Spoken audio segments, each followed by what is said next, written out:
The clock struck 6, casting long shadows through the luxurious halls of the Knight family's home. Olivia Knight, 14 years old and brimming with anticipation, darted through her expansive bedroom, deciding for the 100th time which dress to wear. Her parents were away, her father at a motorcycle rally, and her mother on a business trip, leaving the house almost eerily silent. It was rare for her parents to be gone at the same time, so this rare moment of solitude felt like an opportunity for adventure. The luxury of the moment, however, was tinged with something else: unease. She was excited for her dinner date with Sam Mitchell, her first real outing with him since they'd met. Sam, a boy from her school with striking good looks and a charisma that had drawn Olivia in from the start, was a bit older, but he had an air of maturity that made Olivia feel like an adult. The house was quiet, too quiet. She couldn't remember the last time it had been just her, the cool marble floors beneath her bare feet and the hum of the high-tech appliances in the kitchen. She glanced at her phone, wondering if Sam had texted her again, and found a message. "I'm almost there. Excited to see you." Her heart skipped a beat as she quickly replied, "Me too. Can't wait." The thrill of a night out filled her chest with butterflies. But as the doorbell rang moments later, something in the pit of her stomach shifted. She opened the door to find Sam standing on the other side, his smile wide and charming. He was dressed sharply, his dark hair neatly styled, but there was something about the look in his eyes that unsettled her.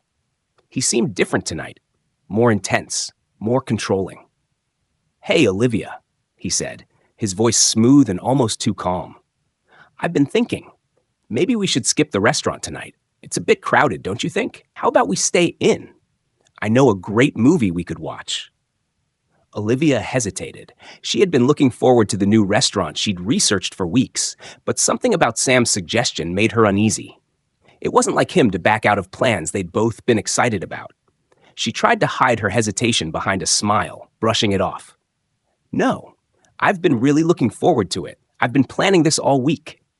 Olivia's tone was firm, even though she felt a flicker of uncertainty. She wanted to be brave, to stand her ground. But Sam's expression softened, and for a moment, he looked almost pleading. "Come on, Olivia, just trust me. We'll have more fun here, and I'll order us some takeout. You'll see, we don't need that noisy restaurant to have a good time." There was something about the way he said it that made her feel small. Was she being unreasonable? She didn't want to make him angry. "Okay, I guess." Olivia finally relented.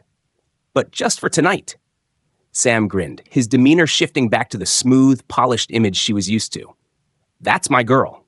He reached for her hand, leading her back into the house, and for a brief moment, Olivia felt a sense of foreboding. But she pushed it away. This was supposed to be a fun night, after all. She forced herself to focus on the evening ahead, hoping it wouldn't be a mistake. Sam's car sped down the city streets, the lights of the city flashing by as Olivia clung to her seatbelt, her nerves beginning to fray. The small sports car hummed under Sam's control, but the atmosphere was tense. There was something about Sam tonight that made her stomach churn. It wasn't the excitement of the night or the thrill of being out. No, it was something darker, something she couldn't quite place. The faint smell of something strange lingered in the air, something that made Olivia's nose wrinkle in confusion. It wasn't the usual scent of leather and cologne Sam wore. This was sharper, more chemical, and it made her head swim just a little. At first, she thought it might be the new air freshener Sam had installed in the car, but then she noticed the way his hands gripped the steering wheel, his knuckles white as he swerved slightly to avoid a pothole. His movements were jerky, and his speech had become more slurred since they left the house. "Sam, are you okay?" Olivia asked, her voice cautious. She was too afraid to sound accusatory, but the concern in her voice was clear. Sam gave her a brief, almost dismissive glance, then flashed her a quick grin. "I'm fine. Just enjoying the ride. Relax." He flicked the radio on, but his hand fumbled, almost missing the knob. Olivia's heart rate picked up. Something wasn't right. "Sam, please, can you slow down? We're going too fast." He laughed, a little too loudly, and reached for the gear stick. "You worry too much, Liv. Everything's fine." But everything wasn't fine. As Sam took a sharp turn without warning, the car veered dangerously close to the edge of the road. Olivia's body tensed as the wheels screeched, and she braced herself for impact. But nothing could prepare her for the deafening crash that followed. The moment the car collided with the truck, everything exploded into a violent blur. Metal twisted and groaned as the world around them flipped. Olivia's seatbelt jerked painfully against her chest, her head slamming into the window, the impact sending waves of dizziness crashing through her. For a brief, sickening second, she thought she might pass out. Then, everything went still.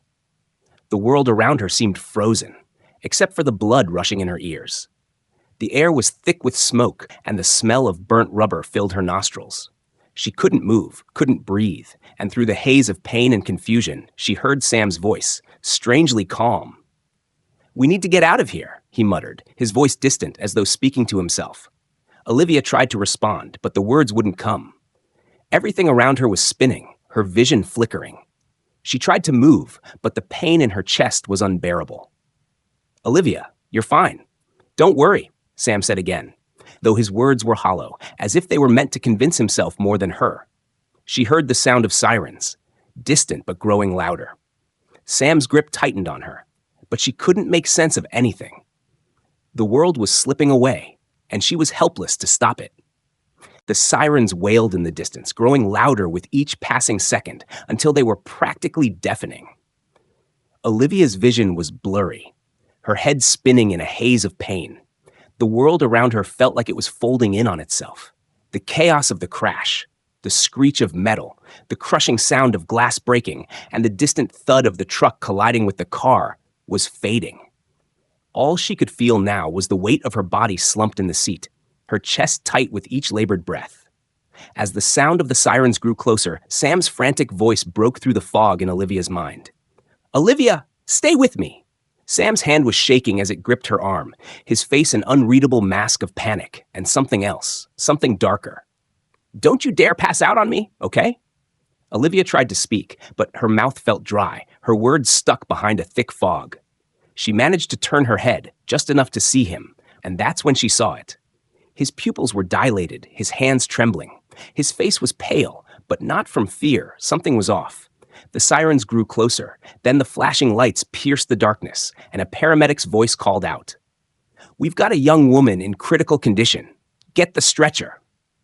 The rush of activity overwhelmed Olivia, but she was barely conscious, barely able to focus on the frantic shouts and the cold air hitting her face as she was carefully lifted onto a gurney. The last thing she saw before her vision blacked out completely was Sam, standing beside the wrecked car, watching her, his expression unreadable. When Olivia regained consciousness, the sterile scent of antiseptic and the cold hum of fluorescent lights filled her senses. She blinked, her eyes struggling to adjust to the harsh brightness of the hospital room. The world around her was a blur of white walls, beeping machines, and a dull ache in her chest that made every breath feel like a battle. "Olivia? Olivia, sweetheart, can you hear me?" The voice was familiar, filled with panic and relief. Her mother's face appeared above her, blurry at first, then coming into focus. Elise Knight, her mother, was there, her eyes wide with worry. Olivia's heart skipped a beat, and she tried to speak, but her throat was dry, raw. "Mom?" she whispered, her voice barely audible. Tears welled up in Elise's eyes, and she immediately reached for Olivia's hand, her grip warm and comforting. "Thank God. You're awake. You're okay. We're at Maplewood General. You've been in an accident, honey, but they're taking care of you. You're going to be fine." Olivia wanted to speak, to tell her mother what had happened, but the words stuck in her throat. Her head was spinning, and the pain was overwhelming. She closed her eyes again, trying to take a steadying breath, but the memories of the crash rushed back, of the smell of the car, Sam's strange behavior, and the terrifying feeling of everything slipping out of her control. Before she could gather her thoughts, a nurse entered the room, her face calm but serious. "Mrs. Knight, Olivia, I'm afraid there's something we need to discuss. Olivia's condition is stable, but there's a development we weren't expecting." "What is it?" Elise asked, her voice tight with concern. The nurse hesitated, glancing down at the clipboard in her hands. "We've received the results from Olivia's blood tests. Sam Mitchell, the driver of the car, was found to be under the influence of alcohol. The levels are significant. It's possible that the crash was caused by impaired driving." Olivia's eyes widened. She could feel the weight of the words, even though they seemed surreal. Sam? Drunk? But she had known Sam for months, and there was no way. Was there? The thought of him behind the wheel, his usual confident demeanor, clouded by something darker, twisted something deep inside her. Her mother's face paled, her eyes locking onto Olivia's, searching her face for some kind of confirmation. Olivia, is this true? Did Sam? I don't know, Olivia whispered, her voice shaky. She wanted to tell her mother everything. The strange feeling she'd had that night, the way Sam had been acting, but the words wouldn't come. She could barely remember anything after the crash. The nurse spoke again, her voice professional yet gentle. We're going to keep monitoring Olivia closely, but I suggest you prepare yourselves for more information. We'll run additional tests, but as of now, the results indicate that Sam was indeed driving under the influence. Olivia felt a wave of nausea wash over her. She could barely hold on to consciousness, let alone process the implications of what this could mean. Sam was supposed to be her date, the one she trusted, and now this. The world she'd known had been shattered in an instant. Hours later, Jack Knight, her father, arrived at the hospital, his motorcycle's roar echoing through the night as he rushed to his daughter's side. Olivia had barely drifted in and out of consciousness, but when she saw him standing in the doorway, his face etched with fear and exhaustion, something inside her snapped. "Dad!" she cried weakly, the sound barely escaping her lips. His eyes softened, but the fury beneath them was palpable. "Olivia, baby, I'm so sorry. I had no idea. I'll make sure they get to the bottom of this. I'll get you out of here. You're not going through this alone. Do you hear me?" She nodded weakly, tears welling up as she clung to her father's hand. She wanted to speak, to tell him everything, but her body refused to cooperate. All she could do was close her eyes and hold on to his promise. Meanwhile, in another part of the hospital, Sam Mitchell was being treated for minor injuries. He was nowhere near as badly hurt as Olivia, but his demeanor was anything but calm. The hospital staff had already taken note of his erratic behavior, his quiet muttering to himself, and the strange lack of concern for Olivia's condition. When the police arrived to question him about the crash, he denied everything. Denied being drunk, denied his role in the accident, and attempted to shift the blame onto everything else. Olivia was driving me crazy. She kept complaining about the speed. She just wouldn't relax, Sam muttered, his voice almost childishly defensive. It wasn't my fault. I couldn't help it. She kept saying I was driving too fast, but she just wouldn't stop. She wouldn't listen.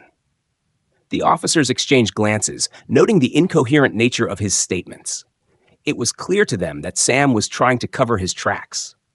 The hospital was a flurry of activity, but all Olivia could think of was the one question that lingered in the back of her mind. Why was Sam lying? Why was he so determined to escape the truth? The more she thought about it, the more unsettled she became. Something wasn't right, and she would find out what it was, no matter what it took. But for now, all Olivia could do was wait, surrounded by the cold, sterile walls of the hospital, knowing her life had been irrevocably changed. And the truth? It was still out there, waiting to be uncovered. Jack Knight had never been a man easily rattled, but standing in the sterile, unnervingly quiet hospital room, the reality of what had happened began to settle like a cold weight on his chest. His daughter was lying in a bed, bruised, battered, and unconscious, while the man responsible for the accident was safe and sound, tucked away in another part of the hospital. The fact that it was Sam Mitchell, the same young man who had seemed so charming, so polished, just days earlier, only deepened Jack's unease. The news about Sam driving under the influence should have been shocking, but to Jack, something about it didn't sit right. He had spent enough time in the biker community to know when someone was lying, when there was something more beneath the surface. The way Sam had acted after the crash, how he had been more concerned about himself than Olivia, bothered Jack deeply.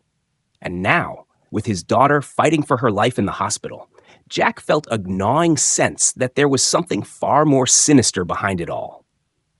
As he paced the hallway outside Olivia's room, Jack felt the familiar pulse of rage building in him. He couldn't just stand by and let this go. His daughter needed him, and he would do whatever it took to protect her, even if it meant going up against an entire system. His gaze shifted to the nearby nurses' station. where a doctor in a white coat passed by without so much as a glance. He was looking for answers. And answers didn't come easy when you didn't trust the people who were supposed to provide them. That was when he first noticed Dr. Peter Lawson, the attending physician who had been overseeing Olivia's care, walking down the hallway with a clipboard in his hands. Doctor? Lawson's crisp white coat and professional air gave him the appearance of someone who should inspire confidence, but there was something about him that made Jack's instincts scream in warning. The doctor's eyes flicked toward Jack for a split second, and in that brief exchange, Jack caught something cold and dismissive in his gaze. It was subtle, but it was enough to spark Jack's suspicion. Without a word, he turned and followed the doctor, keeping a safe distance as he rounded the corner. He had to find out what was going on. He couldn't shake the feeling that the truth was being hidden from him, and it was only a matter of time before he discovered why. Inside Olivia's room, Nurse Claire Evans was adjusting the IV drip that hung by the bedside. She had been kind and efficient since Olivia had arrived, but today there was something different in her demeanor, a quiet tension that made her movements more deliberate. She had overheard things, seen things that didn't sit right, but as a nurse, she knew better than to speak out without evidence. Still, the unease in her gut gnawed at her, telling her that something wasn't right. As she adjusted the drip, she looked over at Olivia, her face softening with concern. The girl was so young, so full of life just hours ago, and now she lay there, unconscious and vulnerable. Nurse Claire had been part of enough emergency room rotations to know when things were off, and something about Olivia's case didn't add up. The test results didn't match the severity of the crash. Sam had been behind the wheel, and the reports indicated a high blood alcohol level. But Olivia had been the one who was thrown from the car. She had been the one to sustain the worst injuries. It didn't make sense. Nurse Claire glanced at the door, making sure no one was watching, before she picked up the phone and dialed the number of a colleague she trusted. Her fingers trembled slightly as she waited for the line to connect. "Dr. Harper, it's Claire Evans from Maplewood General," she said in a low voice, glancing around once more to ensure privacy. "I need you to check something for me. Something about Olivia Knight's test results. I don't think they're right." Meanwhile, Jack had caught up with Dr. Lawson in the hallway. The doctor didn't seem to notice him at first, his head buried in a set of papers as he walked briskly. But Jack was there in an instant, his imposing figure blocking the doctor's path. "Dr. Lawson," Jack said, his voice low and controlled, but filled with the kind of authority that made people pause. "We need to talk." Dr. Lawson stopped short, his eyes narrowing as he looked up at Jack, taking in his broad shoulders and the hard, unyielding expression on his face. For a moment, he looked taken aback, perhaps even a little nervous, but he quickly regained his composure, straightening his coat and adjusting his glasses. "I'm afraid now is not the best time, Mr. Knight," Dr. Lawson said coolly, as if Jack were a mere inconvenience. "Your daughter is still in critical condition, and I need to focus on her care." Jack's lips tightened into a thin line, his gaze never leaving the doctor's face. "You're not listening to me, Lawson. My daughter's life is on the line, and I'm not going to let you or anyone else hide the truth. You're the one who's been treating her, right? And I know something's wrong. I want answers." Dr. Lawson's eyes flickered briefly, and Jack saw it, just the slightest twitch in his expression. Something wasn't right. Something was off about the way he was acting. "I'm sure everything is in order, Mr. Knight," Dr. Lawson said with a tight smile. "But if you're feeling anxious, perhaps you should speak with someone else. Someone in charge." Jack's patience had worn thin. "I'm done with the runaround, Lawson. Don't try to brush me off." The tension between them grew thick, a silent challenge hanging in the air. Dr. Lawson's mask of professionalism slipped, just for a second, and in that moment, Jack saw it. The doctor's eyes narrowed with something darker, something almost malicious. "You don't know who you're dealing with, Mr. Knight," Dr. Lawson said quietly, his voice suddenly lower, colder. "Your daughter is just one case among many. You're not going to change anything by making threats."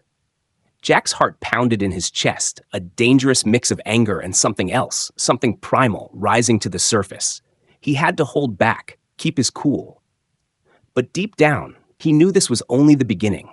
He wasn't going to back down now. He wouldn't let anyone, No one hurt his family. "I'll be watching you," Jack said, his voice a low growl, "and I'll be back. So you'd better be ready for the truth." Later that night, when the hospital had quieted down and the fluorescent lights buzzed faintly in the hallway, Nurse Claire slipped away from her station and made her way to the small office where the medical records were stored. She had already spoken with Dr. Harper, who had agreed to look over the test results. Now it was time to take action. Claire was smart, methodical, and quiet. She'd seen her share of corruption in the healthcare system. But this was different. This wasn't just about a mistake. This was something far more deliberate. As she scanned the room for any signs of cameras, she moved quickly to the drawer where Olivia's results were kept. Her hands shook, but she focused. This was too important. She pulled out the file and began flipping through it. There in the blood test results was the key, a glaring discrepancy. The test had been altered. Olivia's blood alcohol levels were listed as significantly higher than they should have been, far more than a girl her size could have had. And Sam's results? They were suspiciously clean, practically perfect. Her pulse quickened as the truth began to unfold before her eyes. Someone had covered up Sam's intoxication and shifted the blame onto Olivia. The question now was why? Who had the power to manipulate these results? And more importantly, who was protecting Sam? The tension in the hospital had reached a boiling point, and Jack could feel it in his bones. Every step he took, every corner he turned, felt like the calm before the storm. Nurse Claire's whispered phone call had been the catalyst. Her suspicions about Olivia's test results had ignited something deep inside Jack. He wasn't the type to sit back and wait for answers. He was a man of action, a man who had spent his life facing down challenges head-on. And now, this hospital had become his battleground. After a restless night spent pacing in the hospital waiting room, Jack had finally received the call he'd been waiting for. Nurse Claire had uncovered something that couldn't be ignored. Evidence that Olivia's blood alcohol level had been tampered with, altered to make her appear more at fault than she really was. Sam Mitchell, the young man who had caused the crash, was being protected. His family's wealth and influence had manipulated the facts, and someone in this hospital had been complicit. But who and why? With fire in his belly, Jack stormed down the hall toward Dr. Lawson's office. He wasn't going to wait for anyone else to take charge. If the people who were supposed to be protecting his daughter wouldn't do their jobs, he would. The door to the office was ajar, and Jack didn't hesitate. He pushed it open and stepped inside, his presence filling the small room like a storm cloud. Dr. Lawson looked up, startled, his pen poised midair as if he had been caught in the act. His eyes flickered with surprise, but the mask quickly returned, that cold, clinical expression that Jack had come to loathe. He set the pen down slowly, as if trying to regain control of the situation, but Jack wasn't interested in playing games. "Mr. Knight, I didn't expect you," Dr. Lawson said, his voice calm, but tinged with something less than sincerity. "I trust everything is going well with your daughter's recovery?" Jack didn't answer immediately. Instead, he walked to the desk, his heavy boots clicking sharply on the tile floor. The noise seemed to amplify in the otherwise quiet room, like a countdown to something inevitable. He leaned over the desk, his face just inches from Dr. Lawson's. "Don't play games with me, Lawson," Jack said, his voice low and dangerous. "I know what you've done. I know you altered my daughter's test results." For a brief moment, Dr. Lawson's eyes widened, but he quickly regained his composure. His lips curled into a thin smile, but it didn't reach his eyes. "I think you're mistaken, Mr. Knight. There must be some sort of misunderstanding." Jack's fist slammed down onto the desk, rattling the papers in front of him. "Don't lie to me. I've seen the evidence. Olivia's blood alcohol levels were altered, and you're covering for Sam Mitchell. You've done something to protect him. So I'll ask you again, why?" Dr. Lawson straightened in his chair, his facade of professionalism cracking ever so slightly. He didn't speak for a moment, as if weighing his options. The tension was thick, so thick Jack could almost taste it. But then Lawson finally leaned forward, his voice dropping to a low, almost sinister whisper. "You have no idea what you're getting into, Mr. Knight. This goes far beyond you or your daughter. Sam Mitchell's family holds significant power, power that you don't understand. If you push this any further, there will be consequences." Jack's jaw clenched, his fists tightening at his sides. The doctor was trying to intimidate him, but Jack wasn't afraid of threats. He'd faced worse in his life, and he had a reason to fight now. His daughter's life was at stake. "You think I care about your threats?" Jack's voice was cold, steady, and laced with fury. "You've messed with the wrong family. I'm not backing down, and neither is Olivia. Whatever it takes, I'll make sure the truth comes out. So you'd better get used to the idea that I'm going to take you down." For a moment, Dr. Lawson didn't respond. He simply stared at Jack, his eyes narrowing as he processed the man in front of him. Finally, he leaned back in his chair, letting out a soft, almost imperceptible sigh. "You think you're the first person to come in here and try to challenge the system?" "You're not," Lawson said, his voice losing its calm veneer, turning bitter. "But you will be the last." Jack didn't flinch. He wasn't afraid. He had been in enough tight spots to know when someone was bluffing, and this doctor's words reeked of desperation. "Don't make the mistake of underestimating me, Lawson," Jack said, his voice a deadly whisper. "I've got people watching every move you make, and when the time comes, I'll have all the evidence I need to destroy you." After his confrontation with Dr. Lawson, Jack felt an unsettling calm wash over him. It wasn't the satisfaction of having stood his ground. It was the realization that he was just getting started. There was more to this conspiracy than one corrupt doctor. Sam Mitchell's family, the hospital's administration, and even the politicians who protected them, they were all tied together in a web of deceit, and Jack would tear it all apart, piece by piece. But for now, he had to focus on getting Olivia the care she deserved. He couldn't afford to let the chaos distract him from his daughter's recovery.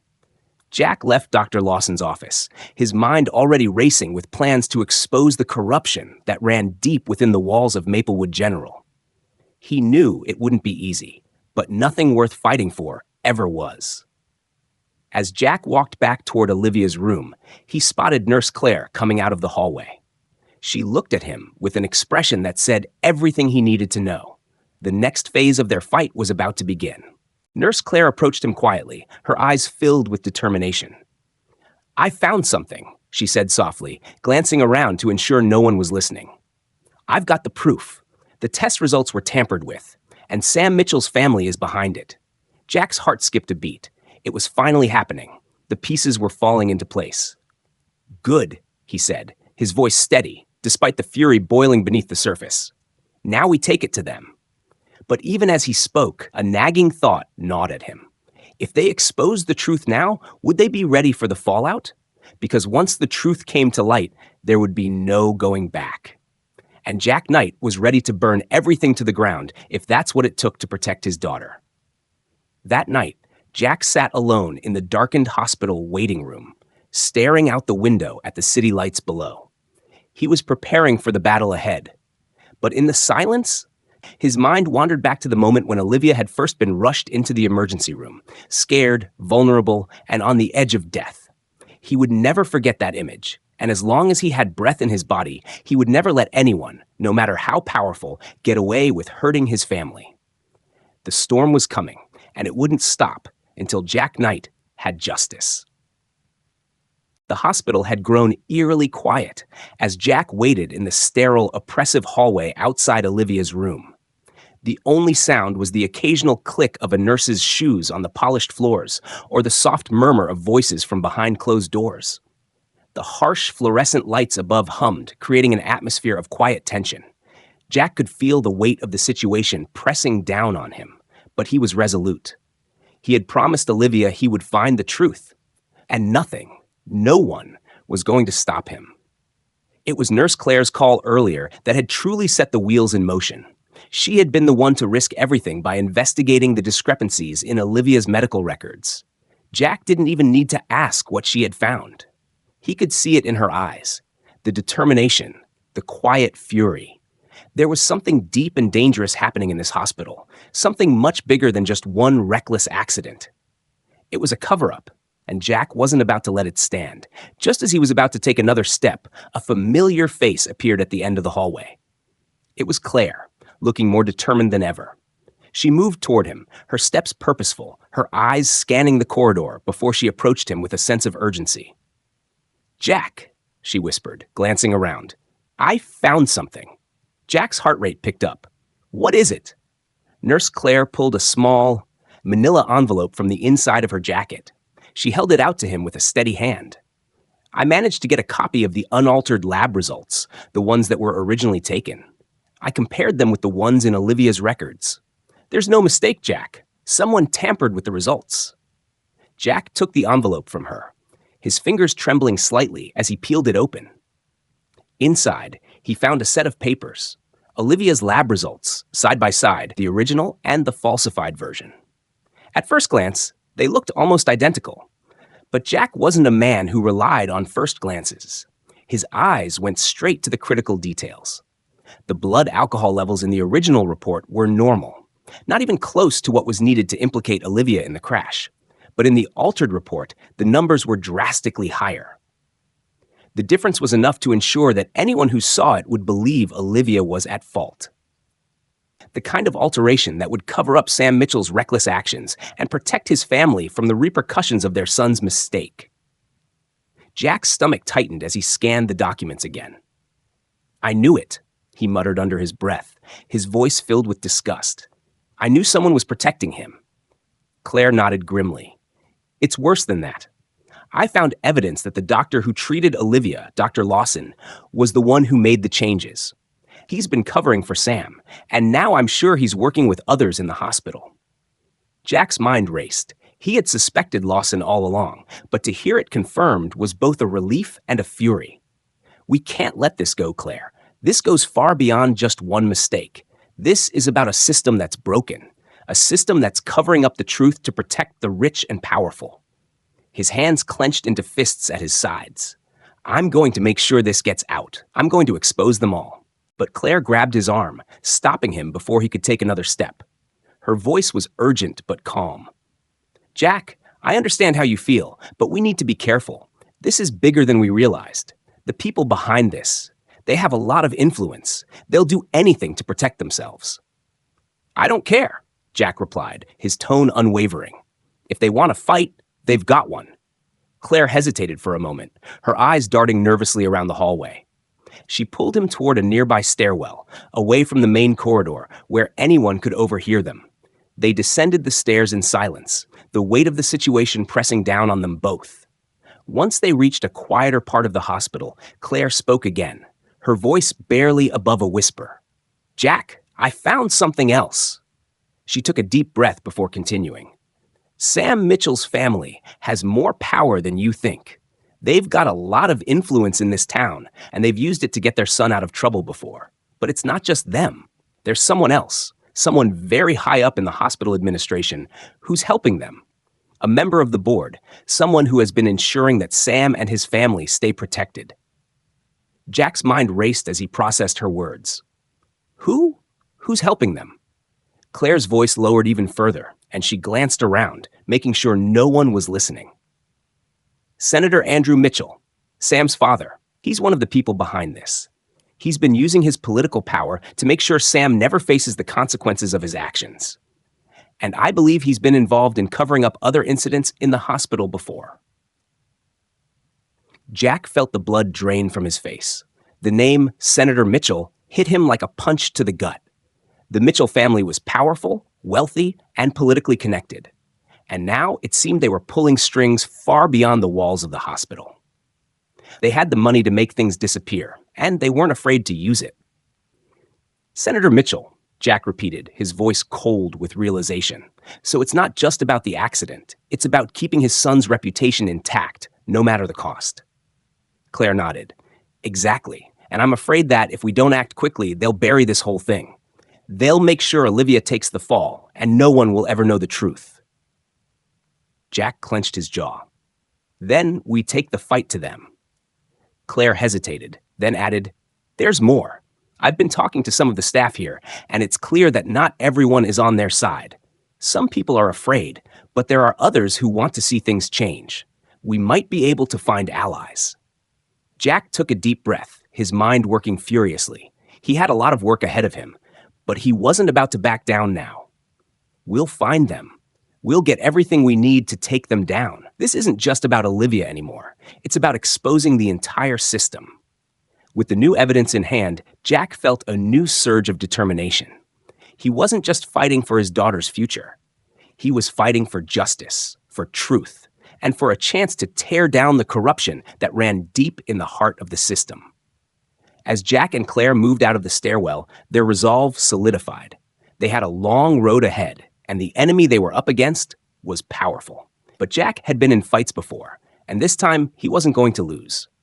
The oppressive silence of the hospital hallway seemed to close in on Jack as he and Nurse Claire Evans walked swiftly through the labyrinth of sterile walls.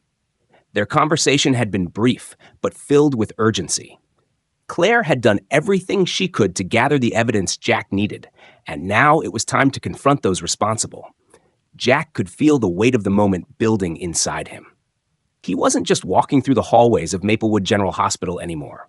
He was stepping into the belly of the beast. Claire had already laid out the foundation of their plan, and Jack couldn't help but feel the surge of adrenaline that came with knowing they were about to expose something much larger than a simple medical cover-up. Senator Andrew Mitchell, Dr. Peter Lawson, Sam Mitchell. They were all connected, part of a deep web of corruption that reached into the heart of this city. But they weren't going to get away with it, not this time. They moved swiftly toward Dr. Lawson's office, where Claire had managed to find a quiet moment earlier that day to plant one of the copies of the tampered lab results. It had been a dangerous maneuver, but they knew it was the key to unraveling the truth. The doctor had to be confronted. It was the only way to put the final pieces together. As they neared the office, Jack's senses were on high alert. He could feel the tension in the air, the kind that builds just before a confrontation, when everything is about to change. There was no turning back now. Jack, remember, this is just the beginning, Claire murmured under her breath as they stopped outside the door. Once we expose this, we're going to need to act fast. They'll try to bury it. The hospital administration, Mitchell's connections, they won't give up without a fight. Jack's face was set in stone. Let them come. They've been covering for too long. Claire nodded and, without another word, knocked twice on the door. A muffled voice called from inside, and Claire opened the door without hesitation. The dim light from the desk lamp cast long shadows across Dr. Lawson's cluttered office, but the doctor himself was nowhere to be seen. Claire stepped inside first, signaling Jack to follow her. The office was a testament to Dr. Lawson's self-importance. Thick medical journals lay scattered across his desk, and framed degrees hung on the walls, each a reminder of the man's status. The room reeked of arrogance, as if the doctor believed he was untouchable. Little did he know, his world was about to come crashing down. As they stepped inside, the door creaked shut behind them, and Jack's eyes immediately locked onto the file cabinet in the corner. There was something in that file cabinet, something that could provide the final proof they needed. Jack didn't need to say a word to Claire. She had already started moving toward it. But just as Claire reached for the drawer, the door to the office slammed open, and Dr. Lawson walked in, looking surprisingly composed, as if he had known they were coming. His eyes flicked to Claire, then to Jack, and a smirk curled on his lips. He was trying to play it cool, but Jack could see the shift in his posture, the way his shoulders tightened as if preparing for a fight. "What's this?" Dr. Lawson's voice dripped with condescension. "You two think you can waltz in here and get away with it? I should have known it wouldn't be long before someone started poking around." Jack stepped forward, his presence filling the room like a storm. "You've been covering for Sam Mitchell," he said, his voice low and cold. "We know about the tampered lab results. We know what you've been doing, and it's over." Dr. Lawson's smirk faltered, but only for a moment. "You think anyone's going to believe you?" He took a step closer, his voice dripping with false confidence. "You think you can take down someone like me? I've got more power in my little finger than you have in your entire body. And if you think you can expose me, you're sorely mistaken." Claire, standing beside Jack, wasn't intimidated by the doctor's bravado. "You're not as untouchable as you think," she replied, her voice steady but firm. "We have proof, Lawson, and once we expose it, everything you've worked for will be destroyed."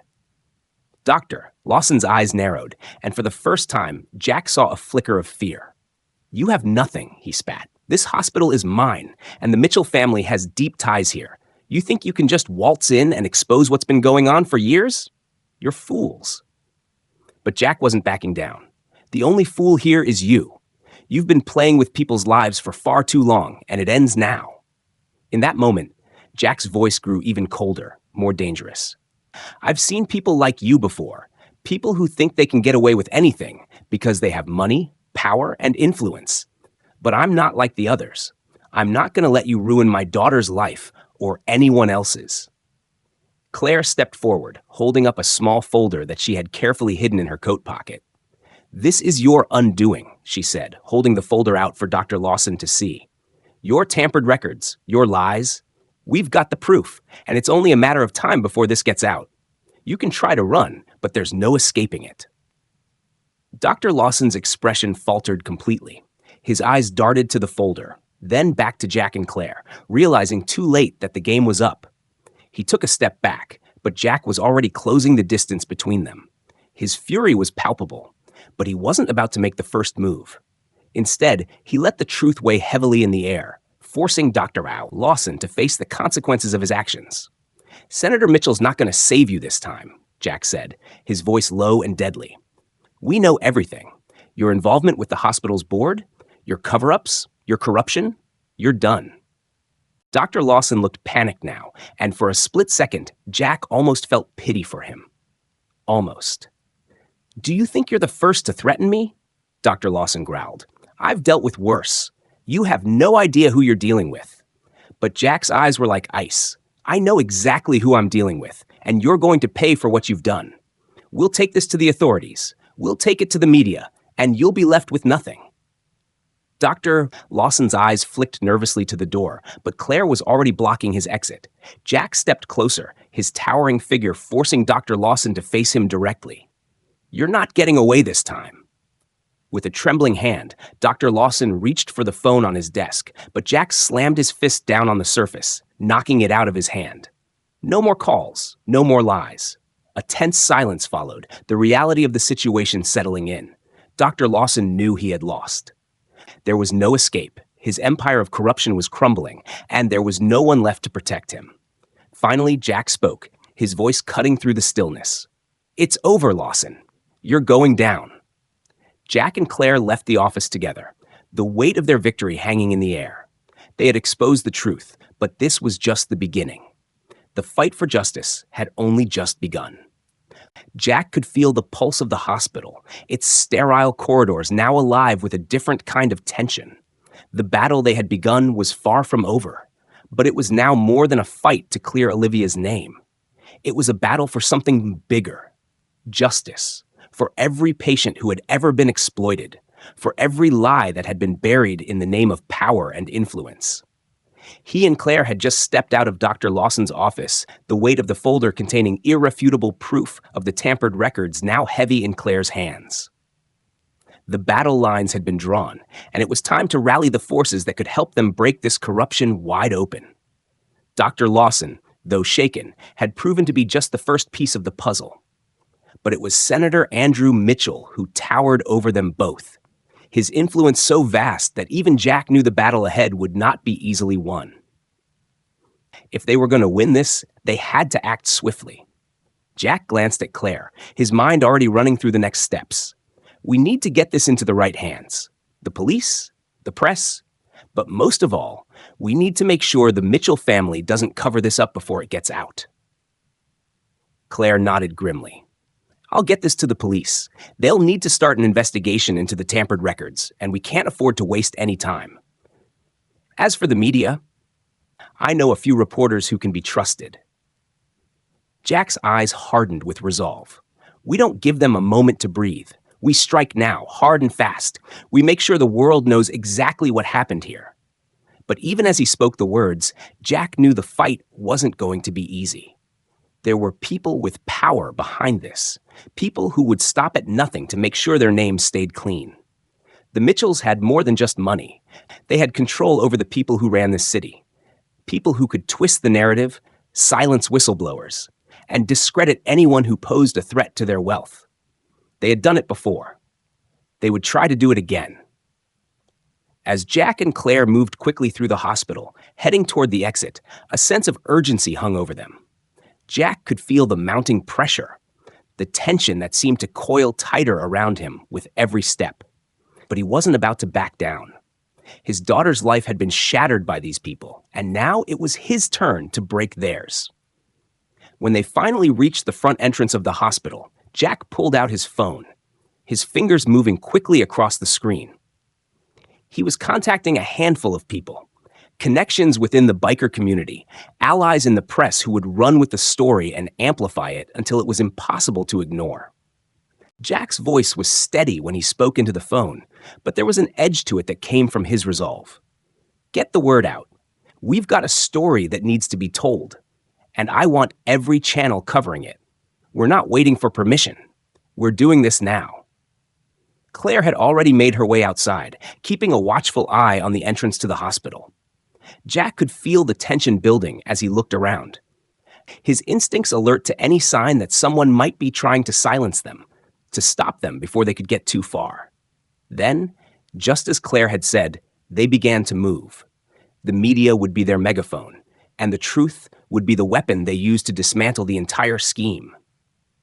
Inside Maplewood General, the undercurrent of panic began to ripple through the hospital staff. Dr. Lawson's office had been left open, a sign that something wasn't right, and rumors had already started to spread like wildfire. The nurses whispered in hushed voices, their faces a mixture of shock and fear. They knew what had been going on. Some of them had seen it firsthand. But to know that Jack Knight, the infamous biker with a reputation as ruthless as his loyalty, was now involved made it all too real. Dr. Lawson, meanwhile, had been taken aside by hospital security, his usually composed demeanor cracked and flustered. He had been caught. The files in his office, the ones containing the falsified lab results, were incriminating. But it wasn't just the lab results. The truth ran much deeper. He could feel his career unraveling with each passing second. Senator Mitchell's name had been mentioned more than once, and Dr. Lawson knew that the senator's power could go a long way in making things go away. He tried to gather his thoughts, to formulate a plan, but nothing made sense anymore. It was clear that Jack Knight wasn't someone who would be easily intimidated or bought off. The phone rang in Dr. Lawson's office, cutting through his spiraling thoughts. He hesitated, then picked it up. Yes? His voice was strained, but he forced himself to sound composed. Dr. Lawson, it's Senator Mitchell, came the smooth, familiar voice on the other end. I've been hearing troubling things. You're aware of how important it is to keep this situation quiet, yes? Lawson gritted his teeth. I'm doing everything I can, sir. There's just one problem. Jack Knight has gotten involved. He's on his way to the press, and he's already talking about tampered records. There was a long pause on the other end of the line. Finally, Senator Mitchell's voice came back, colder than before. I knew this day would come. Lawson, you need to contain this. Do whatever it takes. I don't care what methods you use, but make sure this goes away. Understand? Dr. Lawson swallowed hard. He knew what the senator was implying. Understood, he replied. I'll take care of it. Meanwhile, outside the hospital, Jack and Claire were gearing up for the next phase. Claire had already contacted a few trusted reporters who had covered stories of corruption in the past. Now, Jack's community of bikers was rallying in full force. Hundreds of them were revving their engines outside the hospital, their massive machines rumbling like a storm waiting to break loose. Jack knew that his presence would get attention. But it was the biker community's show of strength that would make people take notice. They were known for loyalty, for standing up for their own. And tonight, they were going to stand up for Olivia. A motorcycle revved to life, and the sound echoed through the quiet evening air. Bikers began to gather, some with signs that read, "Justice for Olivia," and "Corruption stops now." Others were taking photos, documenting the protest that was quickly gaining momentum. The news cameras, tipped off by Claire, were already on their way, eager to capture the chaos that was unfolding. And chaos was coming. Jack could feel it in the pit of his stomach. The hospital, the Mitchell family, and the people who had spent years hiding the truth. They were about to be exposed. He didn't know exactly what would happen next, but he knew one thing for sure. He wasn't stopping. Not until Olivia's name was cleared.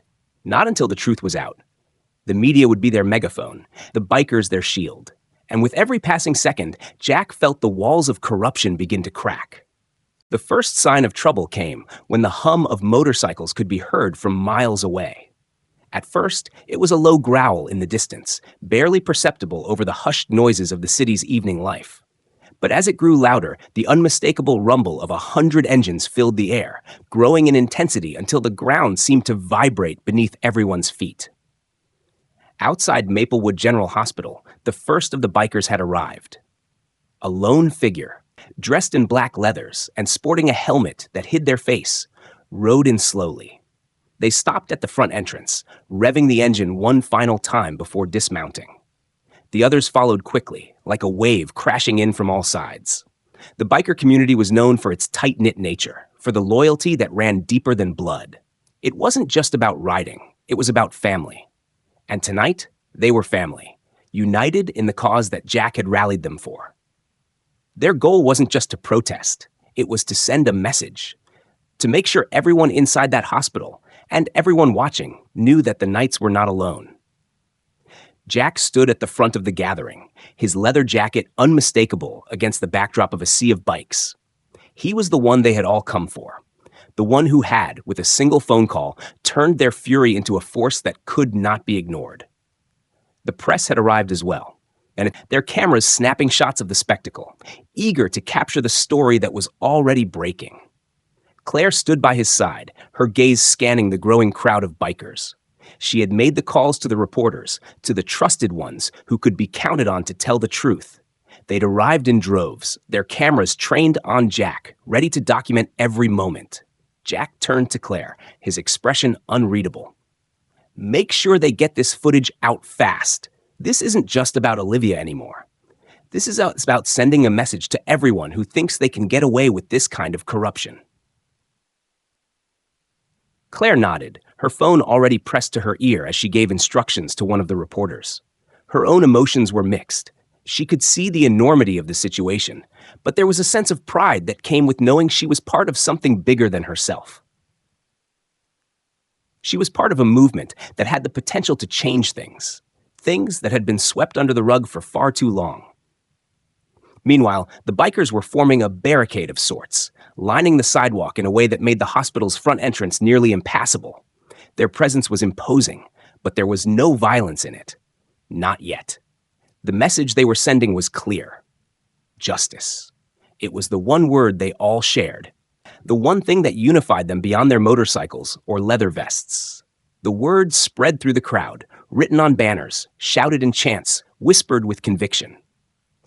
Jack stood tall in front of them, his presence commanding and calm.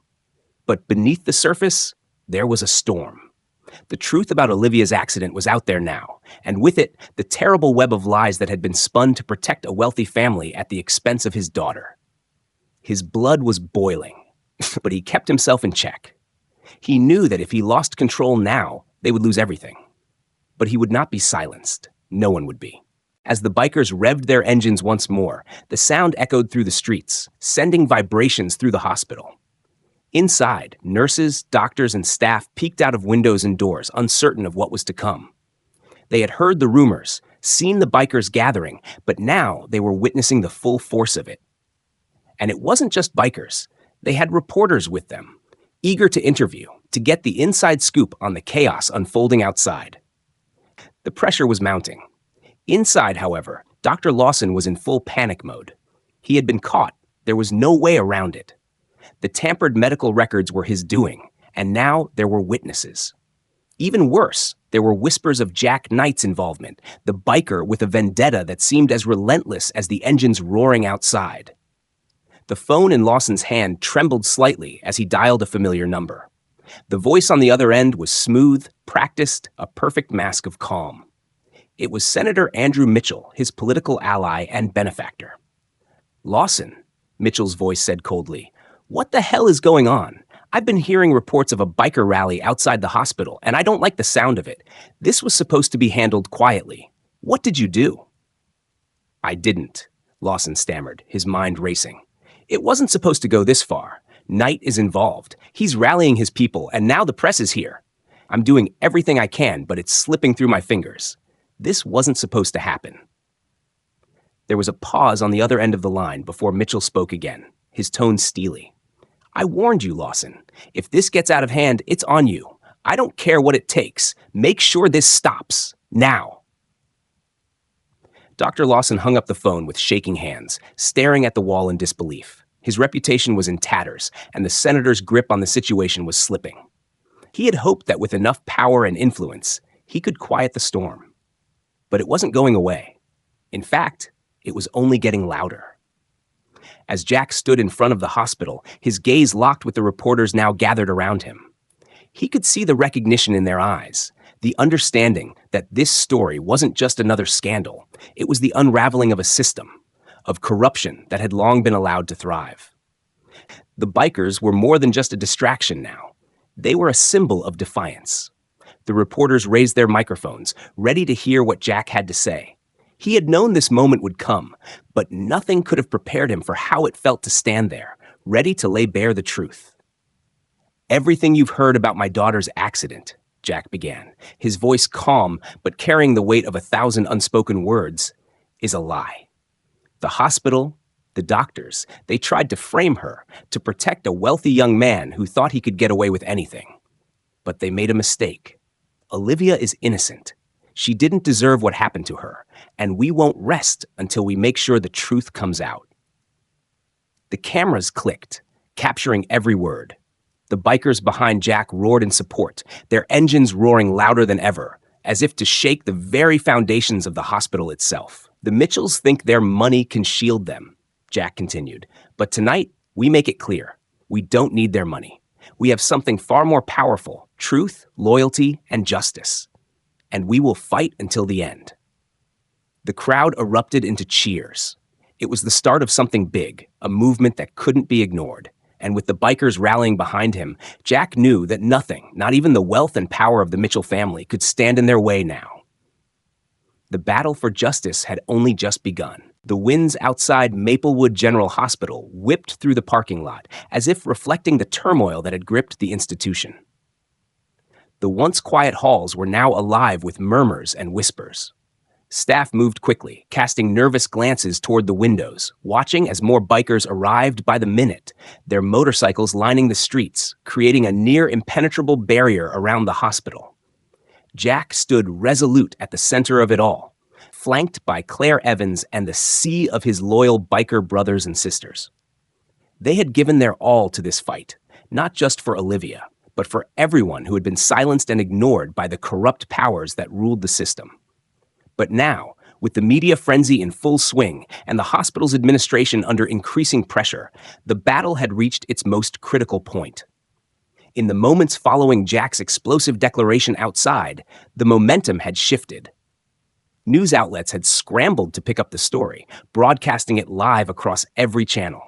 The image of hundreds of bikers outside a prestigious hospital had captured the attention of the public, and soon the social media world was abuzz with the hashtag Justice for Olivia Knight.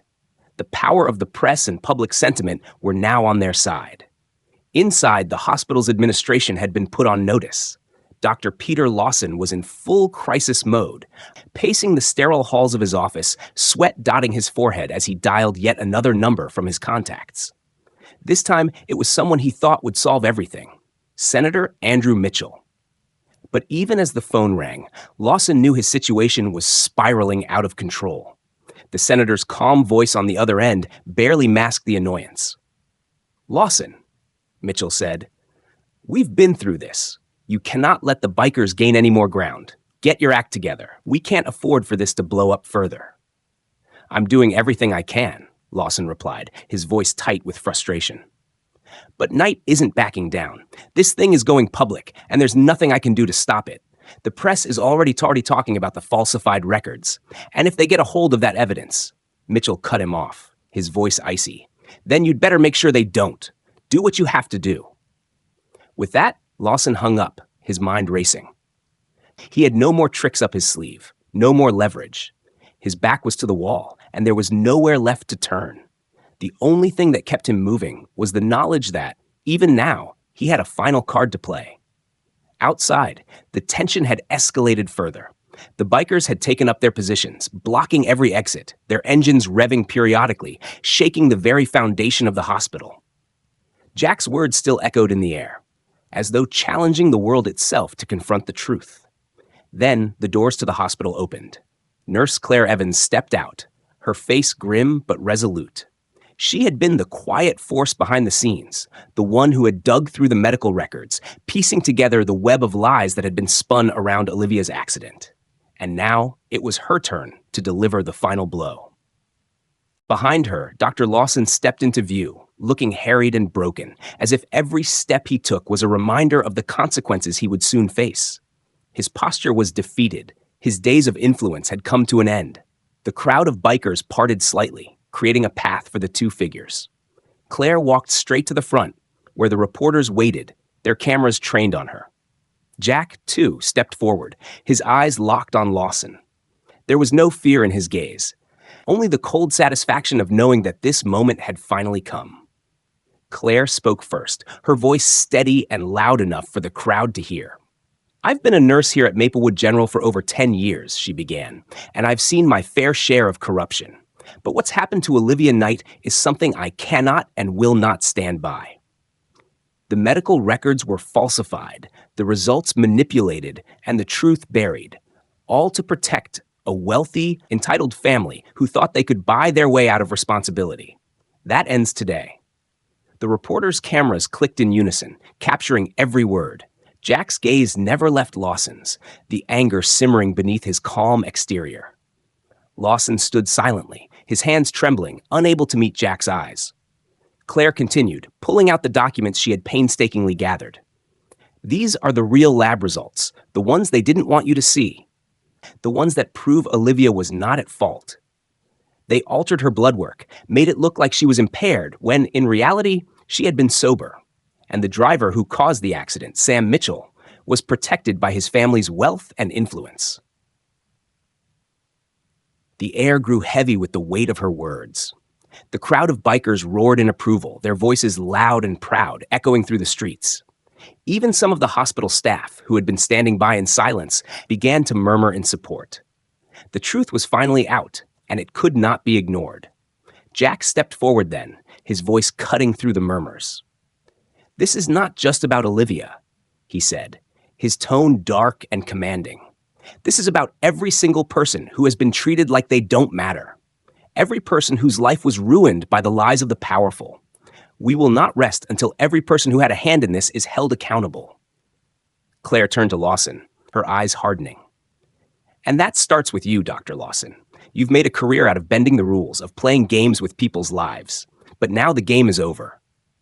Lawson's face twisted in panic, and for the first time, he looked at Jack, truly looked at him. His earlier bravado, the confidence of a man who had once thought himself untouchable, had vanished. His voice was shaky as he spoke, pleading, I didn't know what I was getting into. I was just following orders.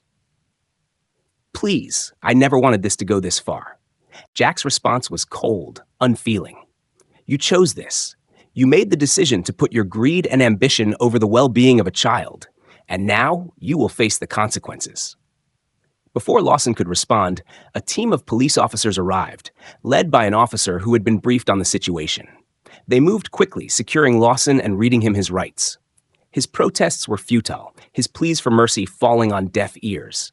He was arrested right there, in front of the entire hospital, as the bikers cheered in victory. But the battle wasn't over.